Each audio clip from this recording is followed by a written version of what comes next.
Video ini dari Kitab Masnawi, tahun 1260-an Masihi. Ketamakan manusia meliputi seluruh hati. Anda salah melihat kerana berada di atas pokok. Turunlah ke bawah supaya keraguanmu hilang. Jika anda berpusing sedikit, kepalamu mula pening lalu anda menyangka rumah itu yang berpusing. Padahal yang berpusing bukanlah rumah itu, tetapi dirimu sendiri. Seorang Arab membawa sebuah tempayan berisi air, iaitu ilmu, sebagai hadiah kepada Sultan, iaitu Allah, sang pemilik sungai ilmu. Dia berkata kepada hamba Sultan, bawalah hadiah ini kepada Sultan. Ia akan menghilangkan dahaga orang yang meminta air, iaitu ilmu, daripada Sultan. Saya telah mengisinya dengan air sungai. Air ini manis dan sedap. Tempayan ini juga sangat cantik dan baru. Kesimpulan, tempayan yang kamu miliki, iaitu akal, berasal daripada tanah Allah, dan air, iaitu ilmu, yang berada di dalamnya berasal daripada sungai ilmu Allah. Wahai manusia, tiada sesuatu pun yang kamu miliki selain dosamu sendiri. Bahayanya bergantung pada orang jahil. Seekor tikus dan seekor katak saling mencintai. Tikus itu berkata kepada katak, mari kita ikat kaki kita dengan tali supaya kita lebih mudah bertemu, lalu mereka pun mengikat kaki mereka bersama-sama. Namun, pada suatu hari, seekor burung gagak menangkap tikus itu lalu terbang ke udara. Katak itu juga ikut terangkat ke udara kerana kakinya terikat pada tikus. Orang-orang yang melihat kejadian ini berkata, lihatlah, betapa bijaknya burung gagak ini. Hebat sungguh akalnya, dia berjaya menangkap tikus dan katak sekaligus. Kesimpulan, kamu sentiasa mengikat dirimu kepada tikus, iaitu orang yang jahil, seperti katak itu. Maka apabila burung gagak, iaitu syaitan, menangkapnya, kamu juga ikut menjadi mangsanya. Kehidupan dunia dan sangkaan. Semua manusia adalah kanak-kanak kecuali orang yang mabuk kerana mencintai Allah. Kerana manusia tidak tahu betapa besar nikmat yang dia rasa dalam kemabukan itu, mereka selalu mengejek dengan orang yang mencintai Allah itu. Tidak ada seorang pun yang akil balik, matang, kecuali orang yang telah membebaskan dirinya daripada hawa nafsu. Dan kehidupan dunia ini tidak lain hanyalah ibarat hiburan dan permainan, dan sesungguhnya negeri akhirat itulah kehidupan yang sebenar-benarnya, kalaulah mereka mengetahui. Surah An-Kabut 64. Kehidupan dunia hanyalah sebuah angan-angan, keinginan, dan permainan yang sia-sia, dan kamu juga seperti kanak-kanak. Selagi kamu belum meninggalkan permainanmu, kamu masih seperti kanak-kanak. Ketahuilah bahawa hawa nafsu yang selalu diinginkan, dikejar, dan tidak dapat ditinggalkan di dunia ini, ibarat keseronokan yang disukai oleh kanak-kanak.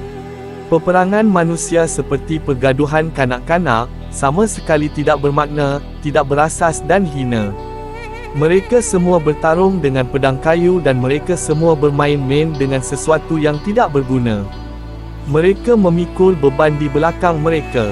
Namun, kerana kejahilan, mereka menyangka diri mereka lebih tinggi dan menganggap bahawa mereka sedang menunggang kuda serta mengembara. Kebanyakan kamu ialah seperti kanak-kanak yang berpura-pura menunggang kuda dengan memegang hujung kain pelikat mereka sendiri. Sesungguhnya sangkaan itu tidak memperoleh manfaat apapun daripada kebenaran. Surah An-Najmu 28. Adakah mungkin keldai, iaitu Syawasangka, boleh naik terbang ke langit? Apabila matahari terbit, yakni setelah menemui kebenaran, maka tiada lagi sebarang keraguan tentang kewujudannya dan cahayanya. Pada masa itu, barulah kamu akan melihat apa yang sebenarnya kamu tunggangi, lalu kamu sedar bahawa sebenarnya kamu hanyalah menunggang kaki sendiri. Ayalan, fikiran, perasaan dan kefahaman duniawi ini sebenarnya hanyalah seperti kuda kayu yang dimainkan oleh kanak-kanak. Pengetahuan, ilmu yang dimiliki oleh orang yang berjiwa rohani, iaitu mengutamakan hati, akan membantu memikul beban hidup mereka. Sebaliknya, ilmu yang dimiliki oleh orang yang hanya mementingkan jasmani akan menjadi beban bagi mereka. Ilmu yang menyentuh hati dan menjadikan manusia memiliki hati yang baik adalah ilmu yang bermanfaat. Manakala ilmu yang tidak memberi manfaat dan hanya menyentuh jasmani hanyalah sebuah beban. Perumpamaan orang-orang yang dipikulkan kepadanya Taurat, kemudian mereka tiada memikulnya adalah seperti keldai yang membawa kitab-kitab yang tebal. Amatlah buruknya perumpamaan kaum yang mendustakan ayat-ayat Allah itu.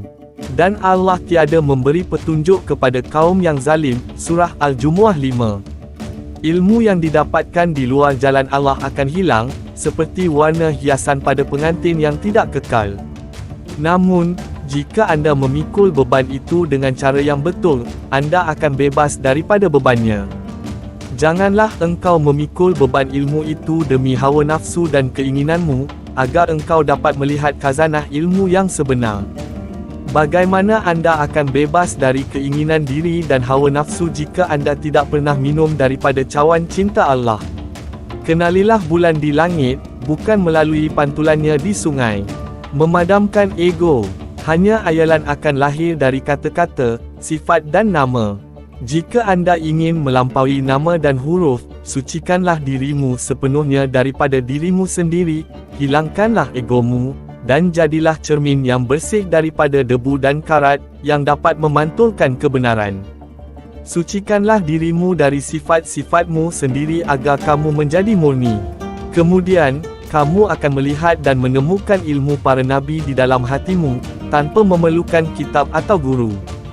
Sultan berkata kepada pelukis dari China dan Rom, saya akan menguji kamu dan melihat kumpulan mana yang lebih mahir. Para pelukis Cina berkata, berikan kami satu bilik, dan satu lagi untuk para pelukis Rom.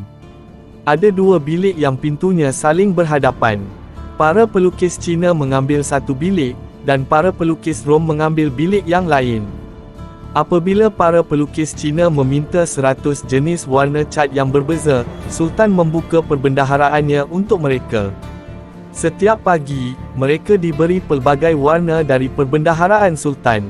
Pelukis-pelukis Rom berkata sesama mereka, tidak ada gunanya menggunakan banyak cat dan membuat gambar yang cantik, hanya membersihkan dan menggilap dinding yang akan berhasil. Mereka menutup pintu lalu mula membersihkan dan menggilap dinding mereka sehingga menjadi sangat bersih dan jernih seperti langit. Tidak berwarna lebih baik dari diwarnai dengan ratusan warna yang berbeza. Warna-warna itu seperti awan, sedangkan tidak berwarna itu seperti bulan.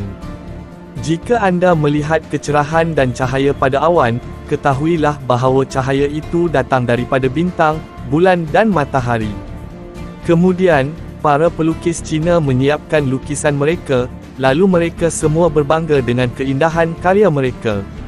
Sultan masuk ke bilik para pelukis Cina dan melihat lukisan-lukisan yang sangat indah, melebihi apa yang dapat difikirkan dan dibayangkan manusia. Kemudian Sultan pergi ke bilik para pelukis Rom. Dan salah seorang pelukis Rom membuka tirai yang berada di antara bilik mereka dan bilik para pelukis Cina. Lukisan cantik yang dibuat oleh para pelukis Cina terpantul pada dinding bilik para pelukis Rom yang sangat bersih dan berkilau itu. Apa yang ada pada dinding para pelukis Cina itu terlihat jauh lebih indah pada dinding para pelukis Rom itu, dan pantulan itu sangat mempesonakan. Ketahuilah bahawa para pelukis Rom itu adalah para sufi, mereka tidak mempunyai pelajaran atau buku untuk dihafal. Namun, mereka menggilap, membersih hati mereka sepenuhnya sehingga bersih daripada keinginan, ketamakan, permusuhan serta kebencian. Kemurnian dan kejernihan dinding itu yang dibersihkan dan digilap oleh para pelukis Rom sehingga bersinar seperti cermin, menggambarkan sifat hati yang suci dan murni. Orang yang telah menggilap, membersih hatinya adalah orang yang bebas dari warna dan bau, iaitu rupa dan ikatan duniawi. Mereka melihat keindahan dalam setiap nafas dengan mudah. Mereka meninggalkan ukiran yang berada pada kulit luar ilmu, lalu mengangkat panji keimanan dengan keyakinan seolah-olah mereka melihatnya dengan mata sendiri. Mereka meninggalkan pemikiran duniawi, menemukan lautan kedekatan dengan Allah, lalu memadamkan ego mereka di dalamnya. Semua orang takut kepada kematian, tetapi mereka tersenyum kepada kematian. Tiada siapa yang dapat menakluk hati mereka. Yang boleh terluka hanyalah kulit kerang, bukan mutiara yang berada di dalamnya. Mereka meninggalkan beberapa aturan duniawi, namun memilih untuk berserah diri kepada Allah. Masnawi, Jilid 1.